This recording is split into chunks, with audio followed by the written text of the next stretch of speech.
Baik, selamat siang teman-teman yang udah mau join buat sharing session di yang sesi kedua ini ya. Sebelum kita mulai, bener tadi saya mau kenalan dulu sedikit. Nama saya Jonathan. Nama panjang saya Jonathan Theophilus dan saya juga temannya Agung dan kita satu project di MEDev ya, MEP Dev. Kebetulan saya di situ juga sebagai salah satu full stack developernya. Terus selain di MEP Dev juga, saya juga bekerja di salah satu perusahaan ya di Sinarmas. Nah, situ saya sebenarnya bisa lo terang. Iya, mereka aja sebagai developer. Nah, kalau untuk dunia programming sendiri, saya baru 3 tahun ini ya saya masuk.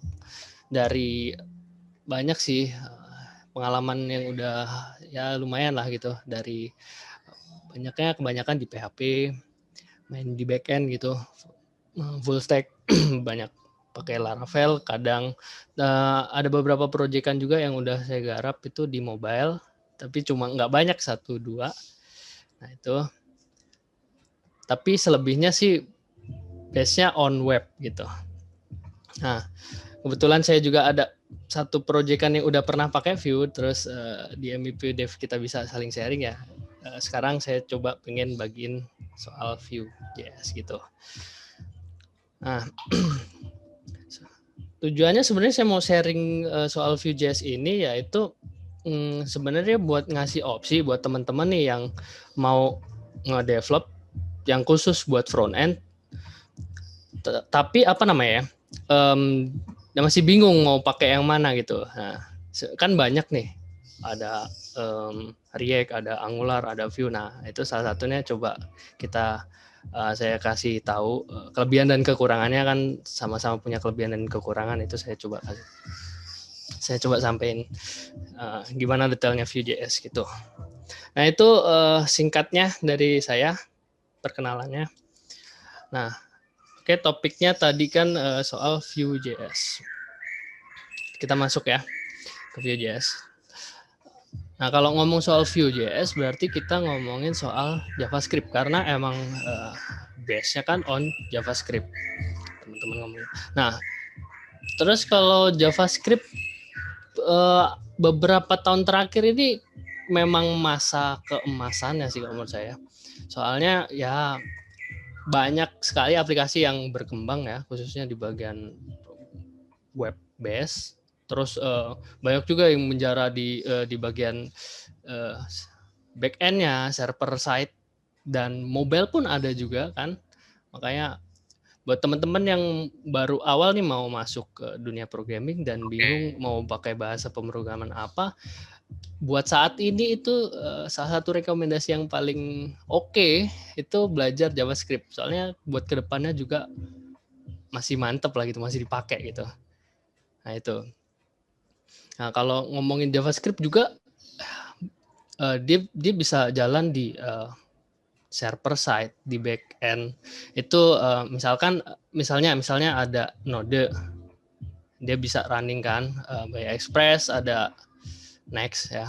Tapi saya tahunya itu yang sering saya pakai itu Express. Terus kemudian di lingkungan dia sendiri di front end pasti itu banyak ya, ada apa namanya, framework Vue, ada React, ada Angular, dan masih banyak di jQuery kan ya masih, walaupun itu agak lama. Dan di mobile kan React Native dan masih banyak lah gitu. Nah itu buat JavaScript itu tadi buat apa namanya, tahun-tahun sekarang bagus banget. Nah salah satu framework yang terkenal itu Vue. Apa itu Vue? Nah ini orang yang pertama yang ngebuat, yang nemuin Vue, namanya Evan You. Dia core development di Meteor.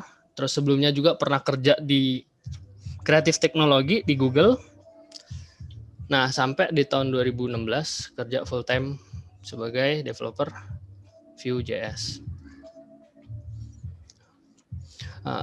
sejarah dari Vue.js itu pertama startnya di tahun 2013. Memang kalau dihitung-hitung sampai tahun 2021 masih terbilang baru ya sebagai framework, beda sama React sama Angular yang lebih tua sekali. Terus pertama rilis itu masih versi 0, itu di 2014, setahun, 2 tahun di versi pertama, jadi tahun kedua sudah mulai bisa produksi di versi pertama, dan di tahun 2021 ini, itu dia jalan di versi kedua, itu udah versi stable. Yang terakhir, itu rilisnya akhir 2020, kalau nggak salah ya. Nah, itu sudah rilis di versi 3, tapi masih preview. Cuman yang stable sih versi 2. Nah, yang nanti kita akan pelajarin itu adalah yang versi 2. Gitu. Nah, itu sejarah singkat dari Vue. Kemudian apa sih keuntungannya kita pakai framework Vue itu? Yang pertama itu ukurannya kecil. Kalau dibandingkan dengan framework-framework lain, nah itu terbilang lebih kecil ya dari Angular sama dari React. Terus kemudian gampang banget buat ngedevelop, mudeng. Soalnya apa? Aplikasi ini, framework ini itu gampang banget dingertiin karena bahasanya juga cukup mudah. Terus yang kedua, dokumentasinya juga cukup jelas, gitu. Sangat jelas kalau menurut saya.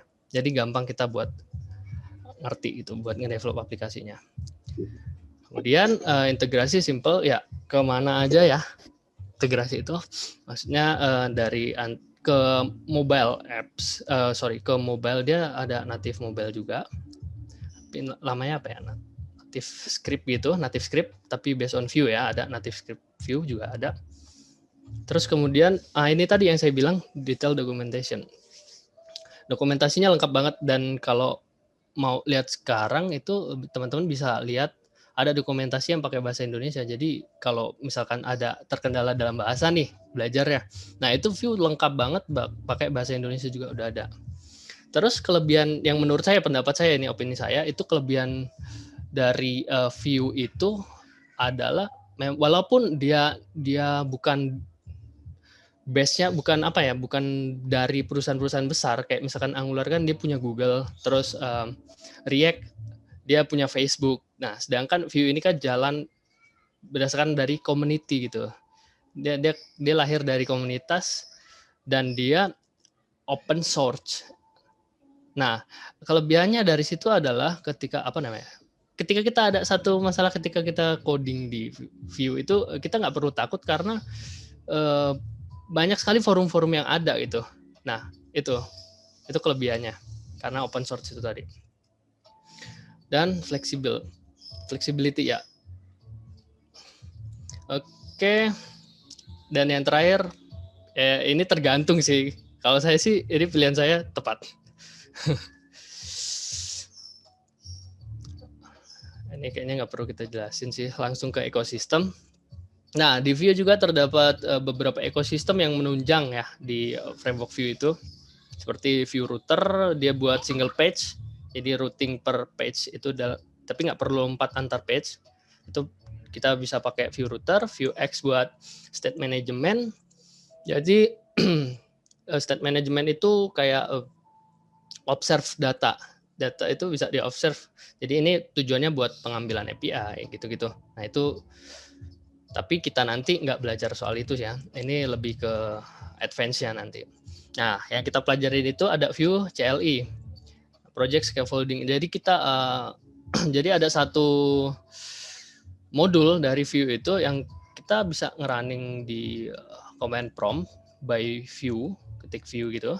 Terus kita running project, dia otomatis ngebuatin projectnya. Terus di dalamnya kita mau suruh pilih di dalamnya udah ada ekstensi apa gitu, itu memudahkan si Vue CLI itu.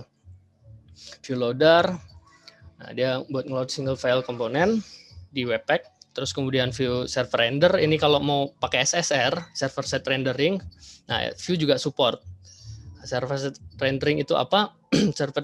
Server Side Rendering itu jadi buat ngegampangin kita kalau mau nantinya search engine optimization. Nah, itu ngomongin soal di Google Search nanti. Nah itu. Terus view class component, TypeScript decoration for class-based API. Ini juga view class component, terus Rx dan DevTool. Nah di sini dari semua ini yang kita pakai nantinya buat pembelajaran kali ini itu baru view command line interface, view CLI, dan view DevTools. Oke, kalau DevTools itu buat apa namanya? Tools buat kita kalau nanti misalkan kita nge-running development itu tampil di browser apa aja data. Informasinya itu lengkap di situ. Nah, ini native app yang saya singgung dari awal tadi itu ada native script pakai Vue sama Wix. Nah, itu Vue juga support native apps. Terus siapa aja yang pakai? Sejauh ini yang saya tahu sih GitLab, native script sendiri, Wix dan Baidu. Ada yang tahu Baidu kan? Itu juga built on Vue ya. Terus cara kerjanya itu yang paling dasar, Vue itu dia mainnya komponen. Jadi komponen yang berakar. Jadi satu komponen utama, dia punya anak-anak komponen. Anggap lagi nih, saya buka, bentar. Ini bisa digeser. Saya buka satu web. Nah, anggap lagi nih, ini build-nya dari Vue, satu tampilan page google.com ini, itu terdiri dari komponen bar search, nih ya, terus komponen header, terus komponen footer, berarti ada 3 komponen. Nah, dalam satu komponen, anggaplah dalam satu komponen page google.com itu terbentuk dari di dalamnya ada child, komponen header buat navigasi, komponen search, dan komponen footer gitu. Itu yang dibilang komponen. Nah, jadi aplikasi ini penuh dengan komponen. Nanti kita lihat gimana ya di praktiknya. Terus kemudian life cycle-nya. Dalam pembuatan penjalanan satu aplikasi Vue itu bisa jalan. Pertama itu ketika running Vue, satu objek Vue terbuat, dia akan pertama kali menginisialisasi data atau observe data. Pokoknya semua data yang dibutuhin itu diinisialisasi setelah objek Vue dibuat. Itu. Jadi di situ terus kemudian template yang ada kayak di Vue itu ada satu template nanti yang kita kenal nanti itu .vue semua itu. Nah, itu template-template dari Vue yang nanti akan di-render, di-compile dulu dan di-render ke DOM HTML. Itu. Setelah di-render atau di-update ke DOM, maka di-mount ke browser ya. Gitu. Nah, setelah itu dia ada setelah mount itu ada destroy. Jadi nge-remove semua ya. Ada terus sorry, sebelum itu dia harus nge-render dulu kalau misalkan ada update data. Nah, di sini ada namanya reactive data. Jadi ketika ada data yang berubah, maka dia akan melakukan render ulang DOM HTML itu. Jadi template-nya misalkan ada data nih, data nama misalkan Jonathan gitu. Terus nanti tiba-tiba data itu data dinamis yang sewaktu-waktu bisa berubah. Data nama Jonathan jadi nama Andi gitu. Nah, terus saat yang sama juga Vue akan melakukan render ulang. Nah, ini before update dan update. Nah, setelah itu dia maka sebelum destroy, Vue akan ngelakuin proses remove wedge. Nah, ini terus baru destroy. Semua ini titik-titik panah merah dan lingkaran merah-merah ini adalah event yang bisa dipanggil ketika Vue berada di state mana gitu. Kalau state dia lagi nge-create, nah di sini gitu. Nah, ini nanti kita juga bisa pakai buat lakuin proses pengambilan data. Misalkan ketika data di mount, maka kita mau ngambil data dulu, data dari API. Nah, waktu di mount udah selesai semua tuh ditaruh di DOM, maka kita taruh. Nah, gitu. Nah, itu salah satu contohnya. Nanti kita coba di praktek.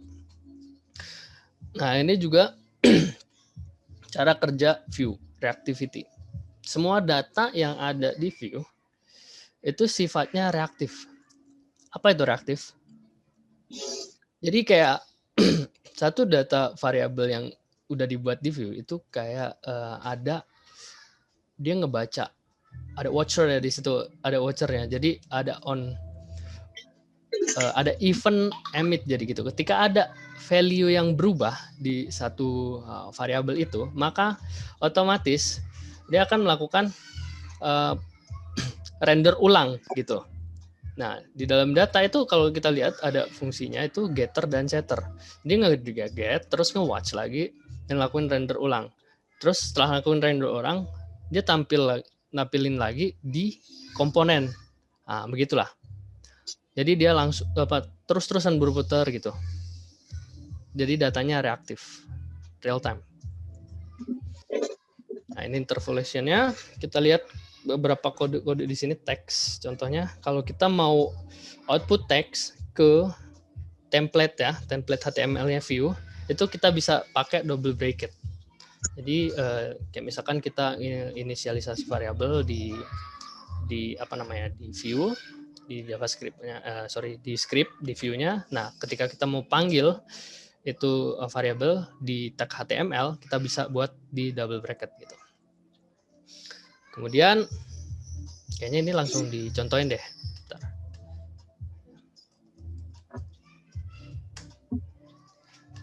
Selain lagi, sorry. Apa? JS Fiddle.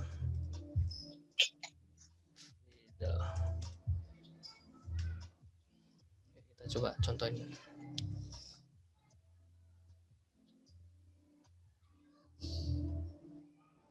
Ini kita pilih view ya. Terus view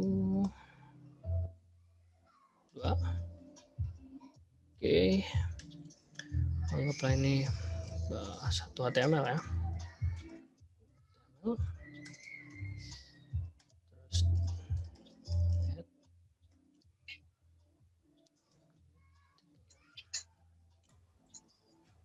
bisa.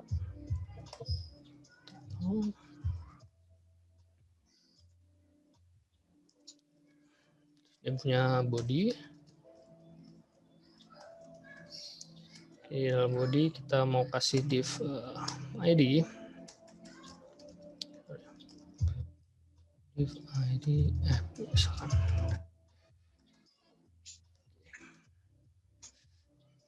Di view.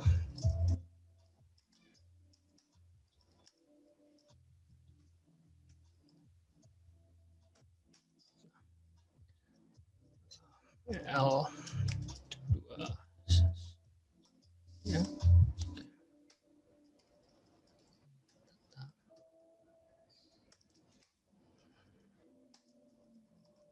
Oops.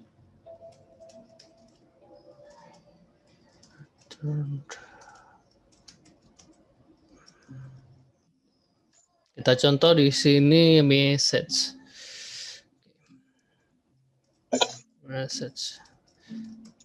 Kalau teman-teman masih bingung, ntar saya jelasin deh ini ya. Test view. Oke. Running dan di apps kita coba panggil ya. Misalkan dia di paragraf. Oke, terus double curly bracket message. Ya. Nah, test view. Jadi gini. Ini contoh singkatnya. Jadi kalau mau buat app view, nah data yang udah kita inisialisasi di sini dan udah kita assign juga isinya, kita bisa tampilin dengan double curly bracket gitu. Ini buat teks. Kemudian raw HTML. Gimana kalau misalkan di dalam string itu HTML tag HTML? Misalkan gini ya, strong. Kasih strong.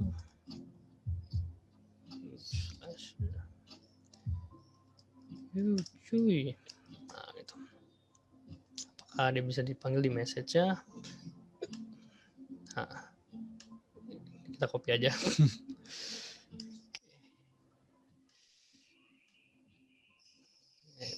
HTML kita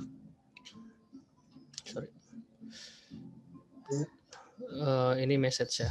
Jadi v-HTML itu atribut dari view yang dia khusus buat ngebaca apakah di situ ada HTML raw HTML atau enggak. Nah, gitu. Jadi kita bisa juga di script view juga kita masukin tag HTML di dalam string dan kita bisa tampilin via v-HTML. Nah, itu salah satu contohnya buat raw HTML ya. Terus kemudian atribut. Nah, atribut ini banyak ya di sini buat ngebinding. V-bind itu apa ya namanya? Dia ngebaca satu atribut ketika ada perubahan data. Nah, nanti jelasnya ada ketika di praktek ya. Soalnya kalau ngejelasin di kayak begini agak susah. Terus pakai JavaScript expression. Misalkan kita ada kondisi di JavaScript. Gini. Ini deh. Misalkan kalau kita mau ngebuat message STS ya. Message status misalkan true. Terus kita buat message. Ini anggaplah kalau kita mau buat alert kayak apa namanya? Message gitulah ya. Itu ada pesan. Nah, kita bisa masukin logika pemrograman kita di sini ya. Jadi misalkan gini. Message STS itu true. Nah, maka message nggak ada.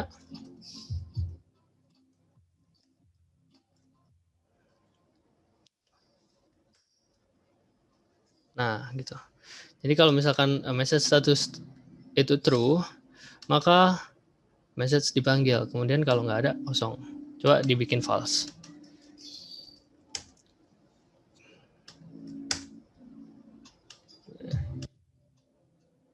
Oh.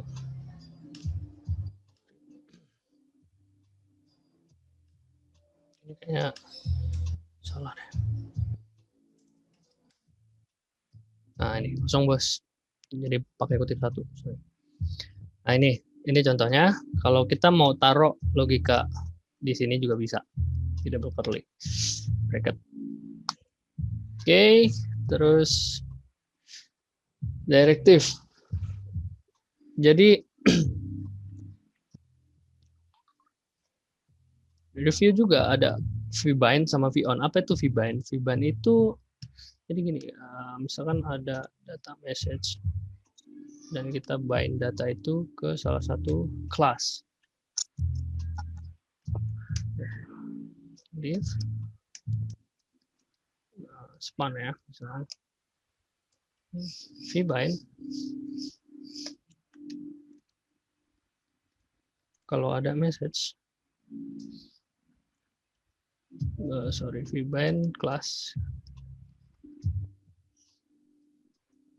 Kalau ada message aktif.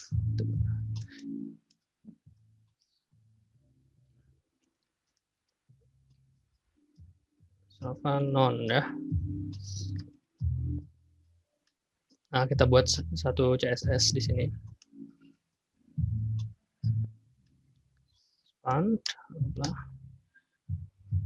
Span.class aktif. Dia text color red. Message, sorry. Terus misalkan message ya.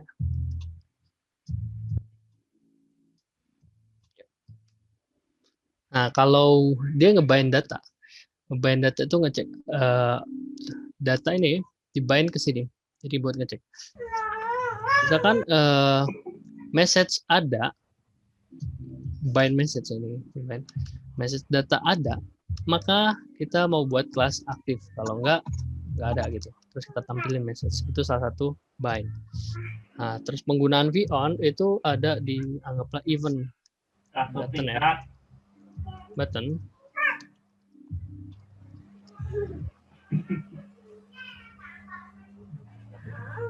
Button von.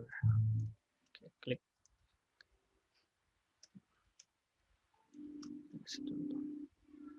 Nah, ke vout klik. Dia biasanya event handlernya kemana? Misalkan on save. Misalkan ini button simpan ya. simpan. Ini on save. Nah, kita buat satu.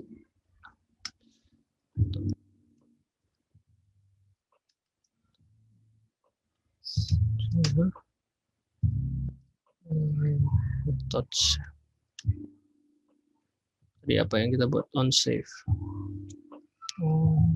Save. Misalkan di sini alert ya. Save. Oke. Ketika button itu melakukan on click, maka dia akan menjalanin fungsi on save dan seharusnya tampil alert save. Nah, gitu. Jadi on itu bukan buat apa namanya? Buat ini event, dan bind itu buat ke data ya. Kita bisa bind data di semua ya. Oh. Ada juga shorthandnya kayak gini. Jadi titik 2. Ini bind juga. Kalau on itu add. Kayak gini. Ntar lebih jelasnya kalau di praktek. Ada juga modifier. Nah, jadi kalau di HTML itu kan kalau kita ngebuat satu tag form dan dia ada, kita ngelakuin submit di method post ataupun get, pasti dia otomatis browser akan ngelakuin reload kan. Nah, kita bisa modifikasi itu by di sini pakai on submit. Ketika submit kita prevent, kita nggak boleh si HTML yang nge-handle submit itu, tapi mau JavaScript. Nah, gitu. Nah, ini ada beberapa komponen yang perlu kita tahu juga di view, yaitu computed property sama watch. Kurang lebih hampir sama computed sama watch itu ya. Nah, watch itu dia, kalau kita baca di sini dari kodenya, dia akan ngecek terus di first name ini ketika ada perubahan. Nah, ketika ada perubahan di variabel first name, nah ini data kan, kita inisialisasi variabel itu di data nih, di objek data. Pasti di sini. Nah, ketika kalau kita ngelakuin proses apa namanya, kita panggil di watch, di dalam objek watch first name-nya. Nah, itu dia tertrigger ketika ada perubahan data di first name. Misalkan di sini fungsinya ya. Ketika ada perubahan data, maka full name value ya, value itu dari first name tambah ini string kosong ya, spasi sama last name.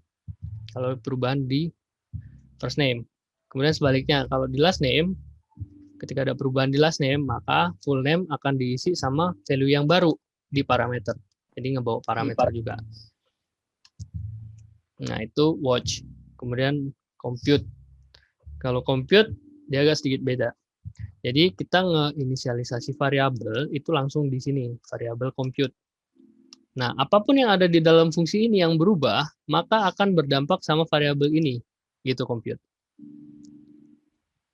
Misalkan di first name ada perubahan, maka compute akan manggil ini, akan otomatis mengubah full name. Nah, gitu. Tergantung kita buat variabel apa yang di dalam situ. Nah, ada lagi compute setter sama getter, sama, tapi bedanya ini kita custom di getternya sama di setternya.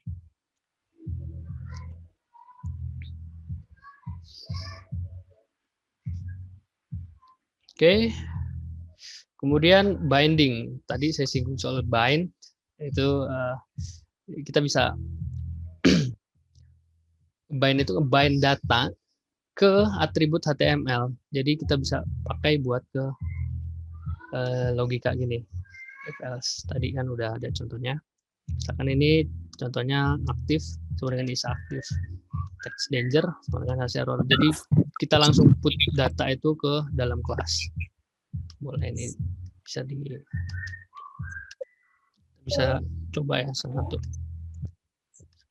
Di mana? Aktif sama dengan misalkan message status. Seharusnya enggak. Ya. Titik 2.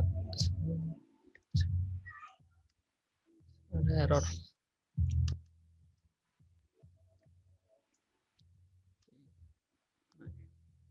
Kalau reaktif,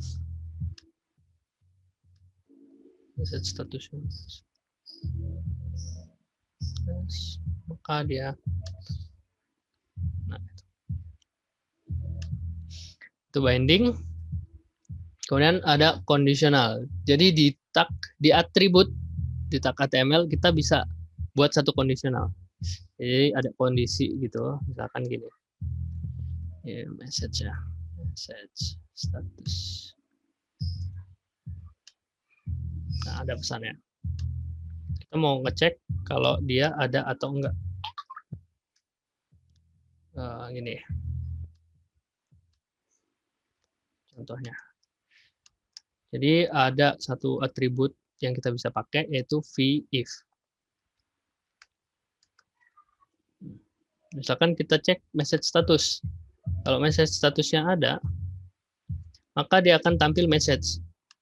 Kalau nggak ada, maka kita akan tampil v-else, berarti di sini v-else data kosong.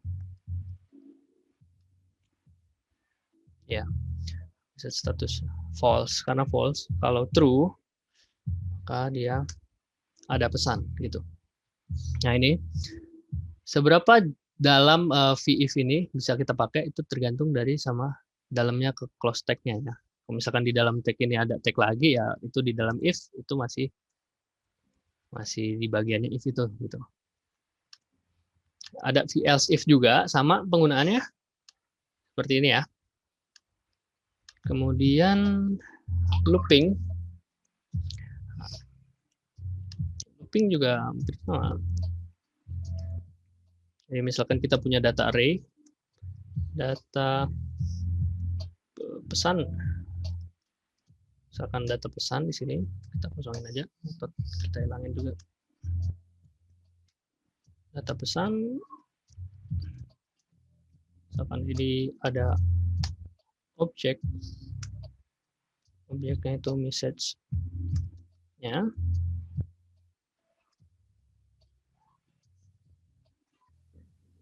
Misalkan di sini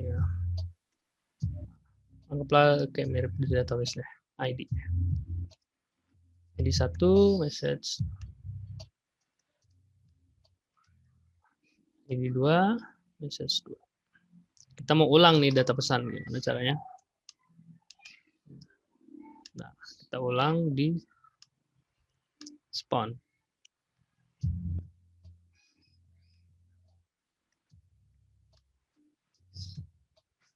Di or terlihat di data misalkan item, di sini item, in item, in data pesan berarti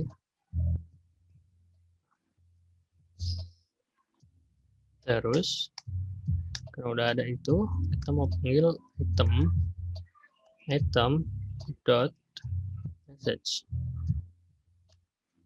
Nah, pesan 1, pesan 2. Nah, ini perulangan juga. Gini cara perulangan.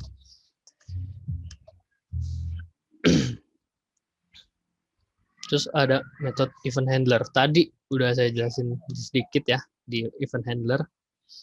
Kurang lebih sama ketika button on click gitu tadi, maka dia akan ngerunning ketika ada event ya.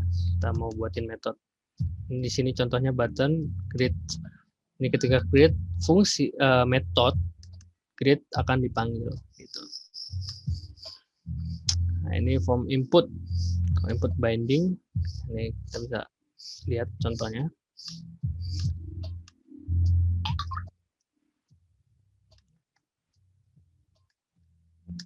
Contoh message.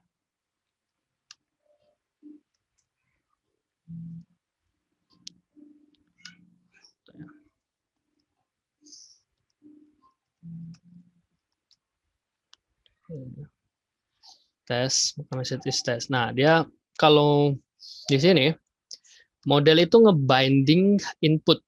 Jadi ada data dari input yang berubah, maka variabel di data ini, message, akan ikut berubah juga, gitu, otomatis. Begitu pula sebaliknya.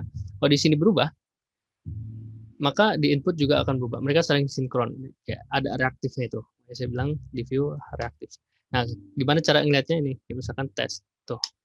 Di bawah yang nampil, langsung message-nya berubah juga. Oke. Ya, gitu ya, contohnya.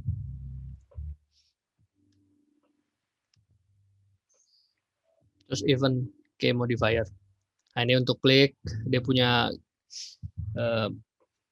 kalau dia stop klik, kalau dia prevent, kalau dia klik stop prevent, nah itu kita bisa ambil semua, kita tampung di handler di fungsi yang udah kita buat, misalkan di sini on submit, ketika dia submit prevent gitu, diarahin ke situ. Nah, ini komponen struktur dari view. Nah, dalam satu app view itu begitulah dalamnya. Di name. Nah, ini nama komponennya. Mixing ini buat mixing fungsi yang bisa, contohnya kayak apa ya? Ini apa? Fungsi-fungsi helper gitu. Nah, common fungsi di sini mixing. Extend kalau kita punya komponen tapi kita punya tambahan komponen lain gitu. Nah, itu extend, property variabel, terus sama data itu kumpulan variabel di dalam data. Terus computed yang tadi, terus komponen, kalau kita mau manggil, misalkan ada satu komponen parent gitu, tapi dia butuh child, anggaplah gini, satu komponen form, dia butuh komponen input, maka dia harus inisialisasi setiap input yang ada. Nah, di situ. Kalau misalkan kita pecah-pecah, setiap form itu punya komponen masing-masing. Watch, method, buat semua logika yang ada di situ. Nah, watch itu kayak yang tadi kita ngedengerin terus apa yang ada perubahan di variabelnya. Nah, terus ada komponen lifecycle. Nah, ini komponen yang tadi di awal ada before create, before mount, before update, active, deactive, destroy, before destroy sama error capture. Nah, semua ini bisa kita panggil sesuai dengan kebutuhannya. Nanti kalau misalkan mount, ini kalau misalkan kita mau ambil data di mount atau di create bisa. Nah, itu gimana cara penggunaannya ntar. Nah, terus ada selebihnya mungkin banyak dokumentasinya itu bisa lihat di sini. Nah, ini udah bahasa Indonesia komplit. Teman-teman bisa lihat di https://doc.vue.js.id versi 2 guide. Nah, sebelum kita mulai ke praktek, saya mau kasih tahu teman-teman target kita hari ini tuh mau nge-fetch data yang tadi di season pertama udah dibuat. Nah, kurang lebih kayak beginilah tampilannya. Jadi ada header di sini, terus ada input form buat add nama mahasiswa, nomor induk, email. Kita add, terus ada tabel yang dia bisa edit inline. Terus dia save, dia bisa delete. Langsung sukses. Seharusnya ini sukses delete, tapi nggak apa-apa lah. Cuma pesan. Nah, itu. Kurang lebih seperti ini. Kita mau ambil dari REST API tadi. Sama sambil belajar struktur-struktur apa aja. Terus komponen apa aja di dalam view. Gitu.